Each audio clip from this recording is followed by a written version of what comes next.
Segera download Apa saja yang Quran disebut oleh Tadabbur, Al-Quran agar dia meraih tafsir dalam keterbaik. genggaman Contoh, Anda. bulan Ramadan adalah bulan Al-Quran.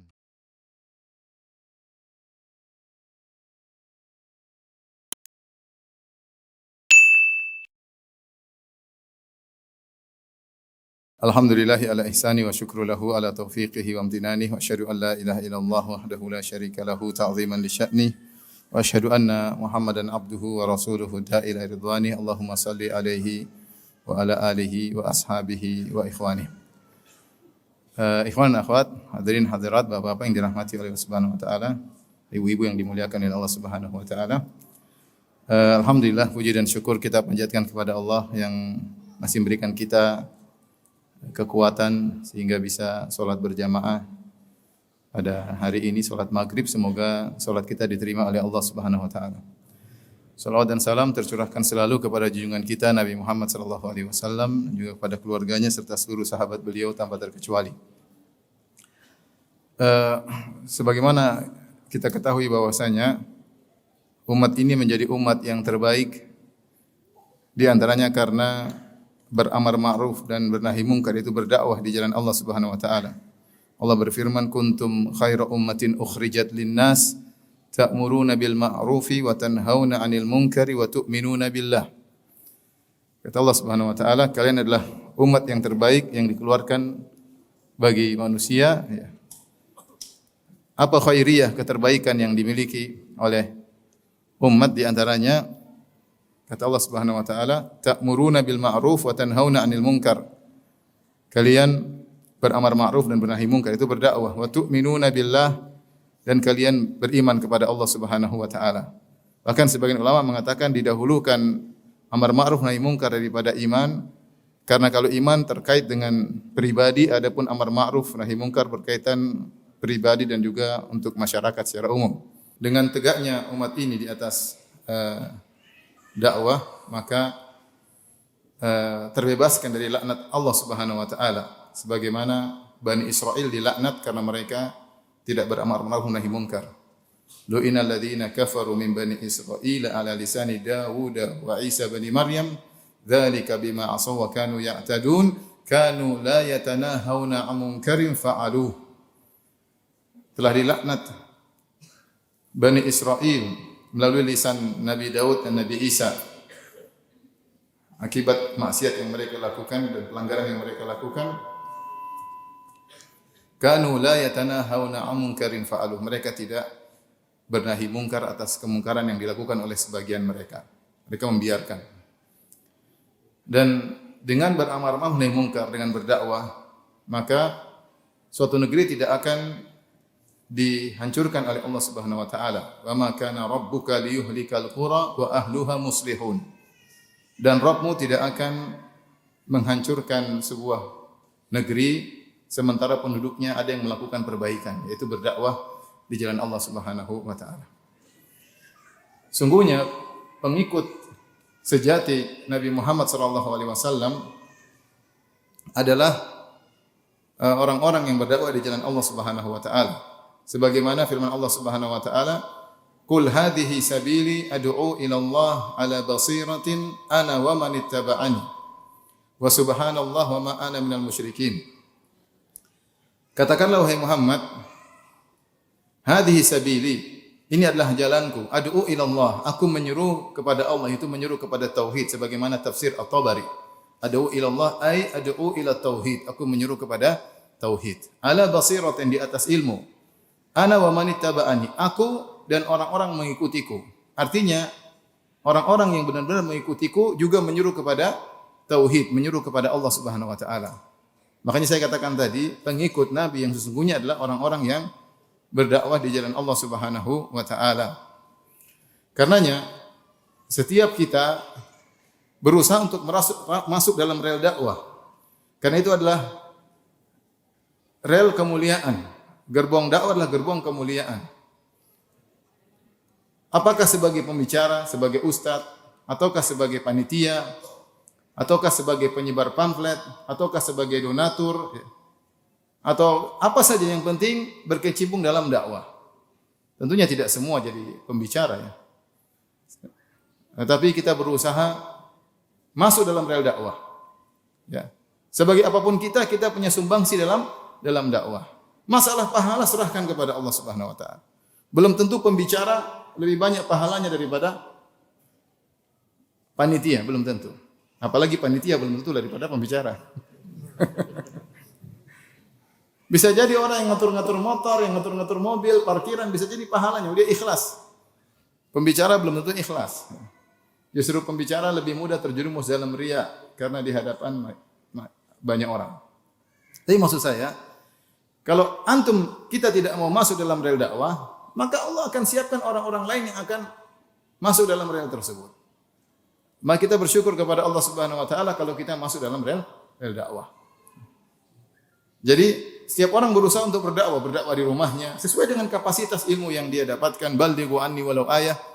Sampaikanlah dariku meskipun satu ayat, kata Nabi sallallahu alaihi wasallam. Di kantornya dia berdakwah, mengajak orang untuk kebaikan, paling tidak ngajak mereka untuk ikut pengajian, men-share dakwah yang baik kepada masyarakat, memberi contoh yang baik kepada masyarakat. Bagaimana seorang yang sudah ngaji, sudah kenal sunnah, harusnya akhlaknya lebih baik daripada orang secara umum. Intinya saya katakan pengikut Nabi sallallahu alaihi wasallam yang sungguhnya adalah orang-orang yang berdakwah kepada tauhid berdasarkan firman Allah, ad'u ilallah ala basiratin ana wa man ittaba'ani. Aku menyuruh kepada Allah di atas ilmu, aku dan orang-orang yang mengikutiku. Artinya pengikut Nabi yang sungguhnya juga berdakwah di jalan Allah Subhanahu wa taala. Dan orang yang berdakwah di jalan Allah, dia telah menyampaikan perkataan yang terbaik. Kata Allah Subhanahu wa taala, "Wa man ahsanu qawlan mimman da'a ila Allah." Dan siapakah perkataan yang lebih baik dari orang yang menyeru kepada Allah Subhanahu wa taala? Mengingatkan manusia kepada akhirat. Apalagi di zaman sekarang, zaman orang terpedaya dengan materi, tenggelam dalam materi, menghabiskan umur untuk hal-hal yang tidak bermanfaat. Kemudian dia ingatkan manusia, masyarakat agar kembali kepada Allah Subhanahu wa taala. Baik. Hadirin hadirat yang dirahmati Allah Subhanahu wa taala, topik kita bukan tentang keutamaan dakwah, karena keutamaan dakwah sangat banyak keutamaannya. Tapi topik kita adalah bersabar dalam berdakwah di jalan Allah Subhanahu wa taala. Seorang yang berdakwah, mau tidak mau dia pasti akan dia pasti akan diganggu, dihalangi. Itu sudah sunnatullah. Sudah sunnatullah. Makanya kalau ada orang dakwah tapi tidak ada yang ganggu, itu berarti bermasalah dia. Kesana semuanya, kesana halal, kesini halal, semuanya boleh. Ini enggak beres. Karena sunnatullah, pasti orang berdakwah dia pasti diganggu, ada rintangan. Meskipun dia tidak mencari rintangan, rintangan itu pasti datang. Dan ini sudah disyaratkan oleh Allah Subhanahu wa taala. Wal 'asr innal insana lafi khusr. Demi masa sungguhnya seluruh manusia dalam kerugian, illal ladzina amanu, kecuali orang yang beriman, wa amilus solihat, dan orang-orang beramal saleh, wa tawasau bil haq, dan saling berwasiat dalam kebaikan, artinya berdakwah. Kemudian wa tawasau bis sabr, dan saling berwasiat untuk sabar. Konsekuensi kalau kita saling berwasiat dalam kebaikan, menyuruh kepada amar ma'ruf, bernahi mungkar, pasti kita akan diuji. Oleh karenanya wasiat berikutnya, wa tawasau bis sabr. Dan mereka saling berwasiat, saling menasihat untuk sabar, karena beramar ma'ruf nahi mungkar pasti diganggu. Dan itu pula yang diisyaratkan oleh Luqman kepada putranya, ya bunayya aqimis salata wa'mur bil ma'ruf wanha 'anil munkar wasbir 'ala ma asabak. Wahai putraku, aqimis salat, dirikan salat, wa'mur bil ma'ruf, dan serulah kepada yang ma'ruf, wanha 'anil munkar, dan cegahlah kemungkaran. Kemudian kata Luqman kepada putranya, wasbir 'ala ma asabak, dan bersabarlah atas musibah yang menimpamu. Kenapa kata para ulama? Karena orang yang beramar ma'ruf nahi mungkar pasti dia akan diuji. Bagaimana tidak diuji? Dia melarang manusia, masyarakat dari memuaskan hawa nafsu mereka. Ini tidak boleh, itu tidak boleh, sementara jiwa manusia ingin melampiaskan apa yang dia inginkan. Manusia ingin senang-senang, ingin berfoya-foya, ingin mukhammar, ingin dengar musik, ingin berzina, ingin korupsi, ingin macam-macam. Terus antum datang, antum bilang haram, haram, haram, haram, haram. Ya, mereka jengkel, merasa terganggu, terusik. Wajar ya. Kecuali antum bilang halal, halal, halal, ya oke, enggak ada masalah. Antum tidak akan diganggu, akan diulu-ulukan. Ini baru bicara tentang syahwat. Antum bilang tidak boleh, ini tidak boleh, ini tidak boleh. Saya pernah melihat suatu klip ketika ada seorang dai ditanya tentang nonton Korea. Drakor, drama apa? Korea. View-nya sampai banyak ya viewersnya. Dia tidak mampu mengatakan hukumnya haram, tidak berani. Subhanallah. Kesempatan antum ditanya dengan cara hikmah, tidak boleh karena aurat terbuka, wanita aurat terbuka, menggambarkan cinta-cinta, harusnya jelaskan. Tapi subhanallah. Ya, demikianlah orang ya. Ketika ada yang hak, dia tidak berani mengucapkan hak, ada kemungkaran, tidak berani mengingkari itu suatu kemungkaran. Oleh karenanya, seorang berdakwah, dia pasti diuji karena dia mencegah manusia, masyarakat dari memuaskan hawa nafsu mereka. Belum lagi terkait dengan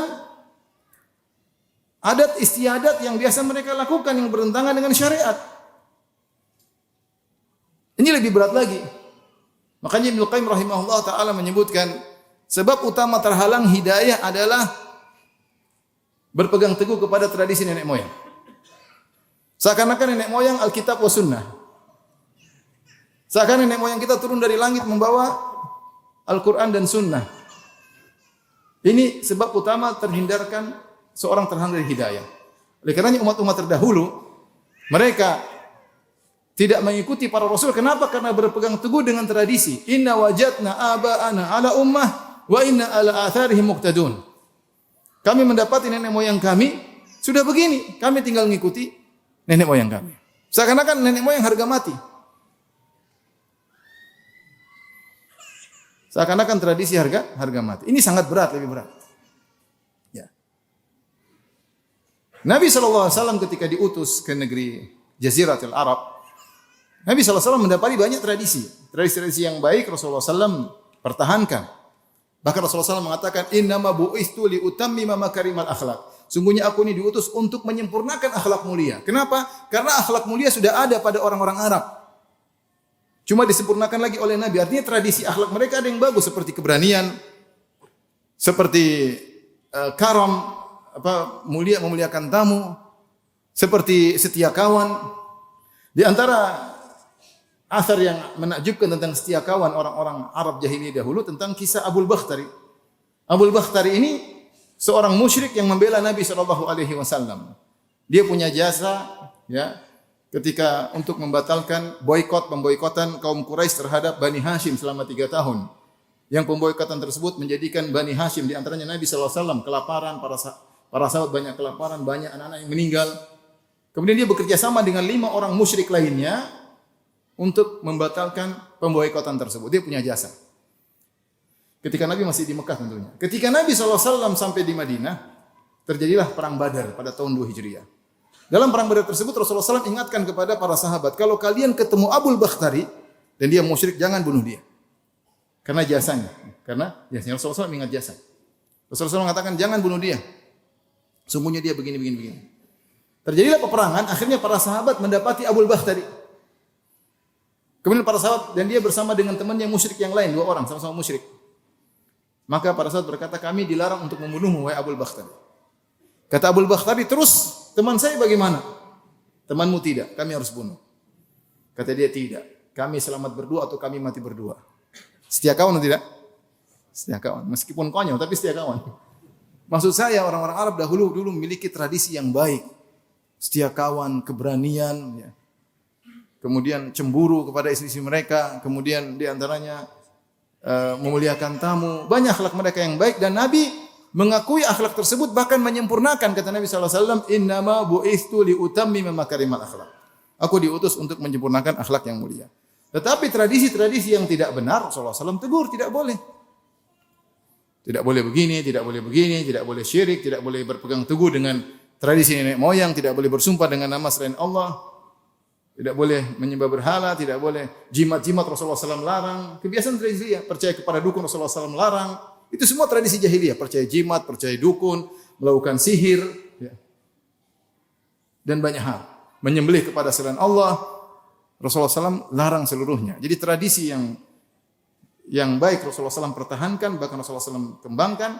Yang tidak baik maka ditegur, harus sesuai dengan syariat Islam.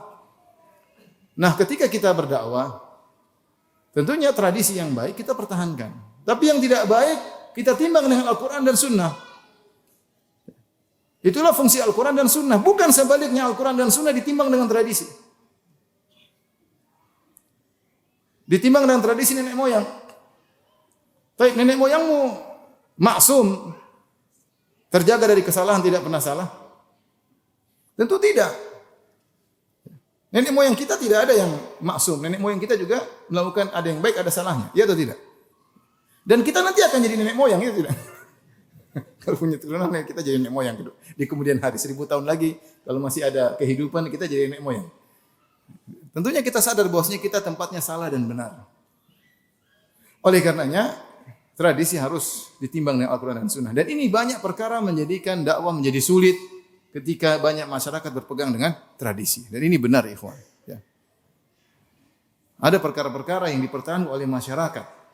Meskipun dari tempat tersebut banyak ulama yang muncul, banyak hufadzul Quran, tetapi mereka tidak bisa merubah tradisi tersebut karena di sana ada orang-orang, kita bukan bicara agama lain, kita bicara saudara-saudara kita sama muslim yang berpegang teguh dengan tradisi, kemudian menjadikan tradisi sebagai barometer kebenaran untuk menimbang Al-Quran dan Sunnah.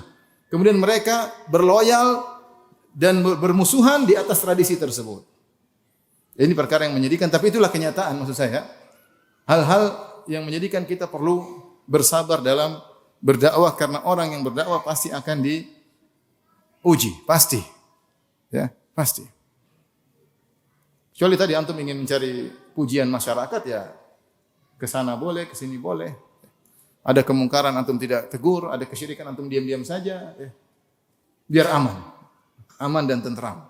Ya.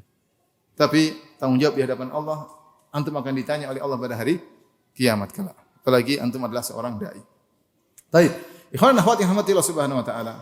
Ini semua menunjukkan seorang yang berdakwah di jalan Allah dan bukan cuma pembicaranya saja, semua akan terkena ujian. Pembicaranya, baik panitianya, baik donaturnya, ya.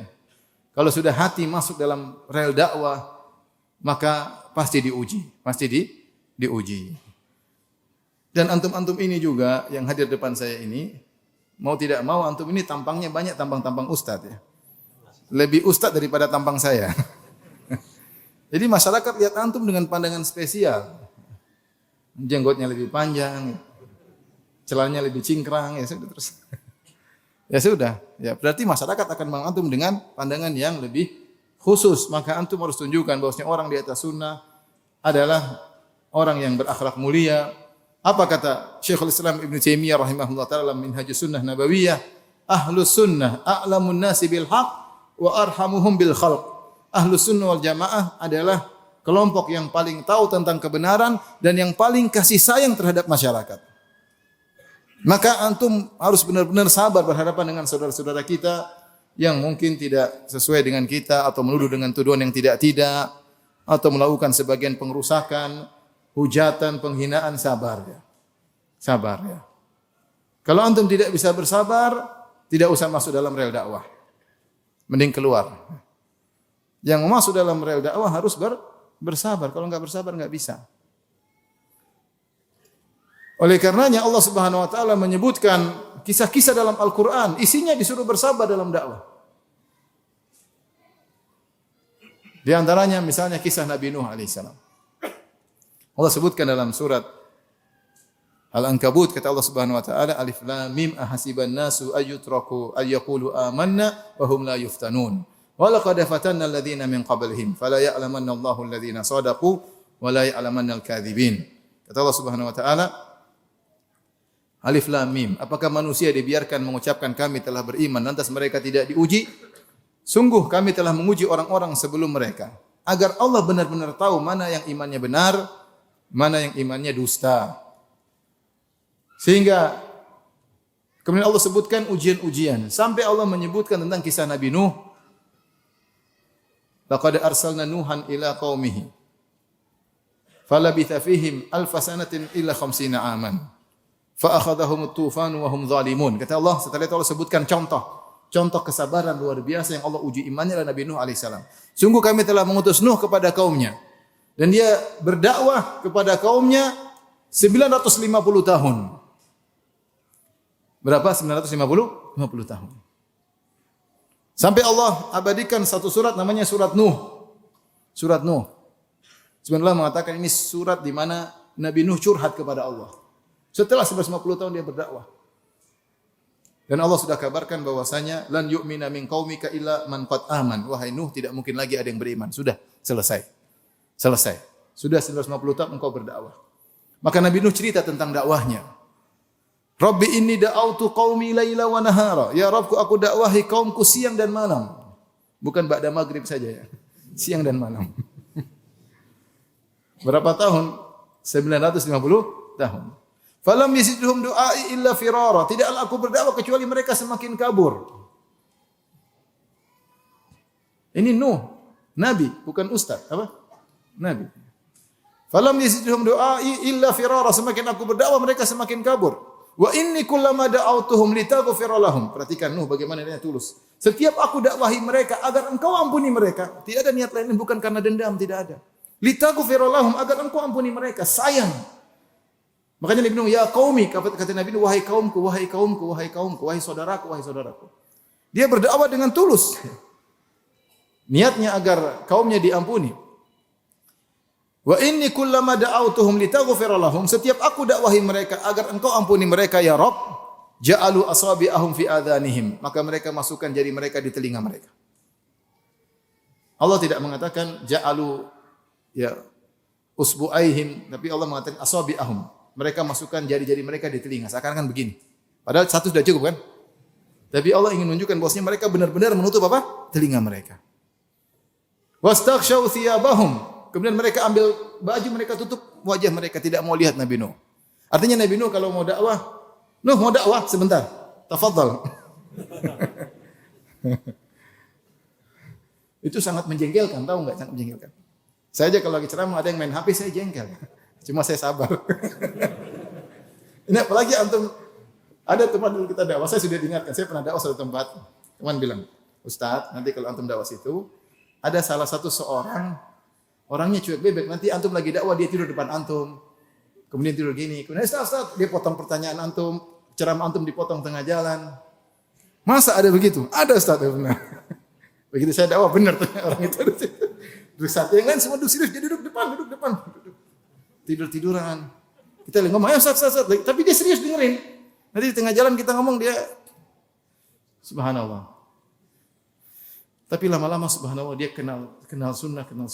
Sekarang semangat dalam jalankan apa? Dakwah. Tidak begitu lagi. Tidak begitu lagi.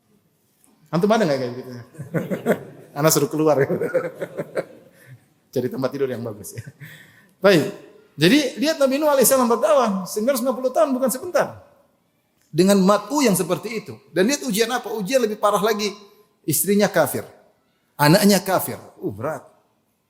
Antum bayangkan ada seorang ustaz ceramah, istrinya misalnya tidak pakai jilbab. Istrinya ternyata tidak sesuai dengan ceramah suaminya. Apa kata orang?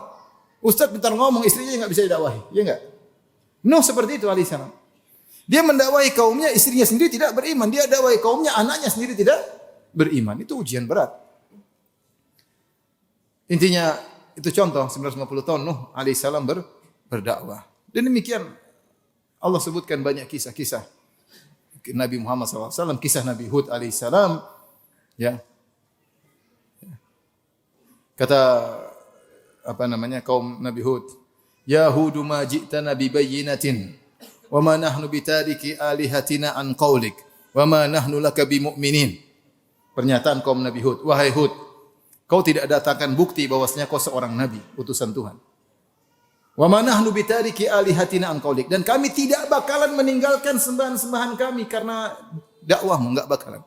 Wa ma nahnu laka bimu'minin, dan kami tidak bakalan beriman." Subhanallah, ikrar tidak mau beriman. Kau tidak punya dalil.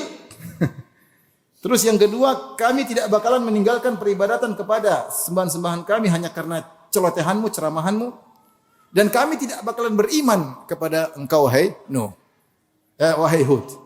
In naqulu illa taraka ba'du alihatina bisu. Dan kami katakan, wahai Hud, kalau kau terus berdakwah, kau akan terkena kualat dari Tuhan-Tuhan kami. Kau akan terkena penyakit gila. Mereka malah ngancam. Dalam ayat yang lain mereka berkata, sawa'un alaina awa'azta am lam takun minal wa'idhin. Wahai Hud, sama saja percuma. Kau ceramah enggak ceramah sama saja. Sudah berhenti. Menjengkelkan atau tidak? Menjengkelkan. Ya. Tapi begitulah Allah kisahkan kisah Nabi Nuh kepada Nabi Muhammad SAW ketika Nabi sedang berdakwah di Mekah, dan itu butuh kesabaran yang luar biasa. Namun ketika Allah cerita tentang kisah Nabi Nuh di surat Hud, di akhir kisah Nabi Nuh, Allah berkata, wasbir innal aqibata lil muttaqin. Bersabarlah wahai Rasulullah. Sungguhnya kesudahan yang terbaik bagi orang-orang yang bertakwa. Jadi ikhwan dan akhwat yang rahmati Allah Subhanahu wa taala, ketika kita masuk dalam rel dakwah, kita harus sudah mempersiapkan diri kita untuk diuji, karena itu suatu hal yang tidak bisa kita hindari. Ya, tidak bisa kita hindari. Kita pasti diuji. Dan kita sekarang hidup di zaman medsos, zaman internet yang semua orang bisa menyerukan apa yang dia yakini. Orang-orang ateis berbicara dengan yang mereka kehendaki, mereka menyebarkan syubhat. Orang-orang liberal dengan syubhatnya, dengan kekuatannya, ya. Orang-orang pelaku kesyirikan dengan menyebarkan syubhat agar orang-orang minta kepada selain Allah Subhanahu wa taala. Para pengagum penyembah tradisi juga kemudian memperjuangkan tradisi mereka dengan berbagai macam dalih. Sabar.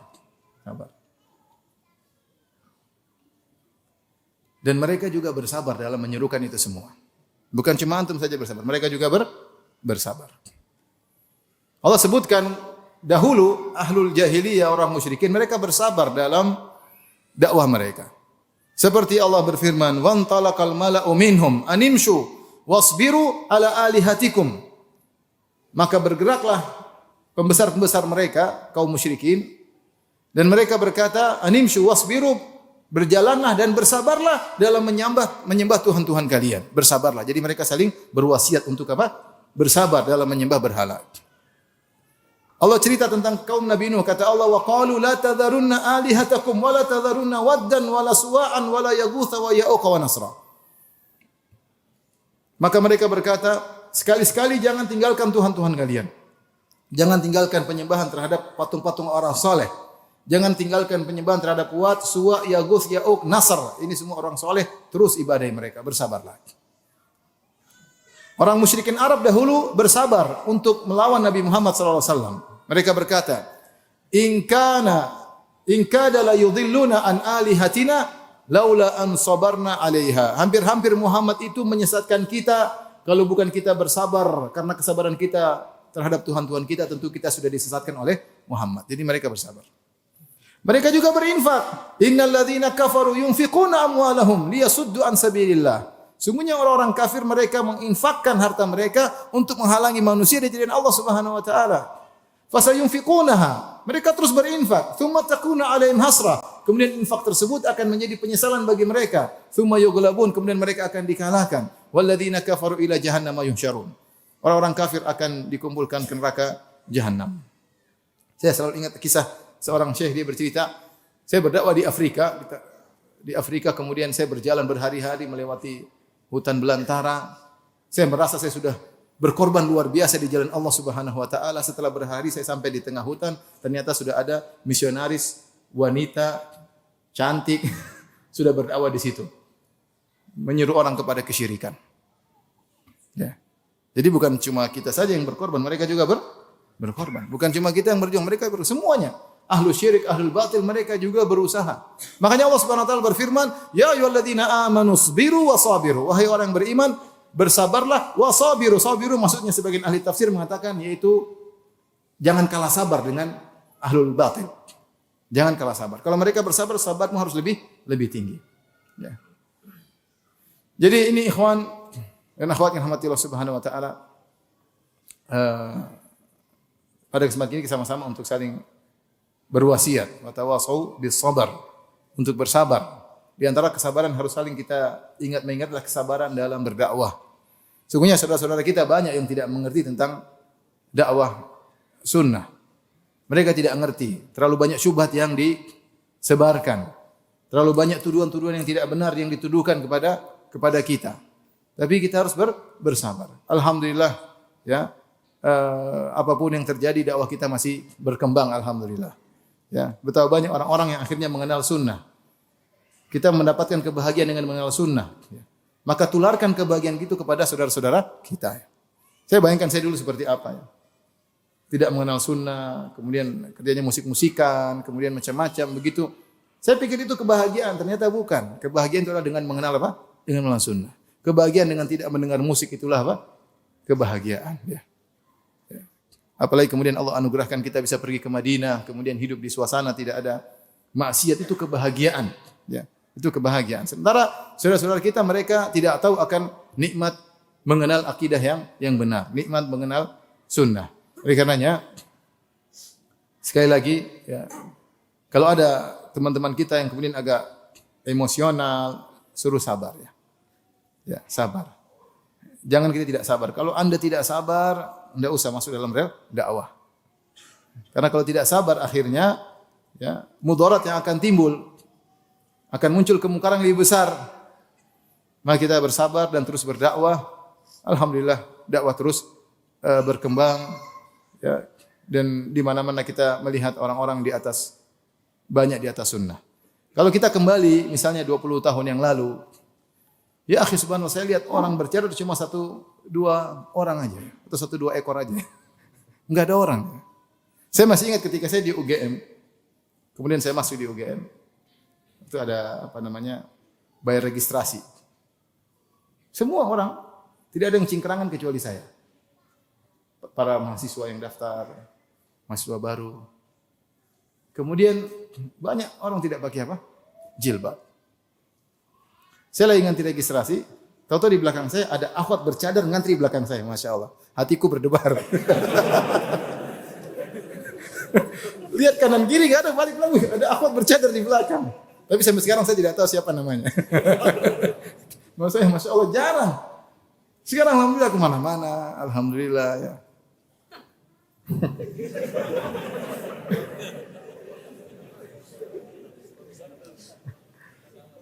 Jangan kepo ya. Jadi alhamdulillah ya. Lihat orang-orang terdahulu ya, para ustadz-ustadz dahulu, mereka sabar dan mereka diuji jauh daripada kita ini ujiannya enggak seberapa. Orang dahulu ustadz senior-senior kita, mereka diuji luar biasa. Terkadang nyawa mereka dipertaruhkan, tapi mereka sabar. Dengan kesabaran orang-orang terdahulu, akhirnya dakwah bisa berkembang.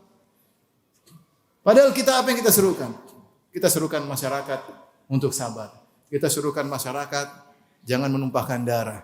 Kita menyerukan masyarakat jangan berdemonstrasi. Ya. Kita menyuruh masyarakat untuk toleransi bahkan kepada orang-orang non-muslim.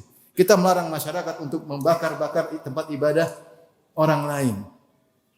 Ya. Kita mengajar masyarakat jangan mengganggu peribadatan non-muslim. Ya. Masing-masing berjalan. Ya. Kita ajarkan banyak kebaikan. Kita ajarkan untuk berbakti kepada orang tua. Kita ajarkan untuk berbaik kepada tetangga. Kita ajarkan untuk taat kepada penguasa. Tapi lihat di luar, orang-orang sunnah suka mengkafirkan orang lain. Orang sunnah suka begini, suka sabar. Mau diapain? Ya, sabar aja ya.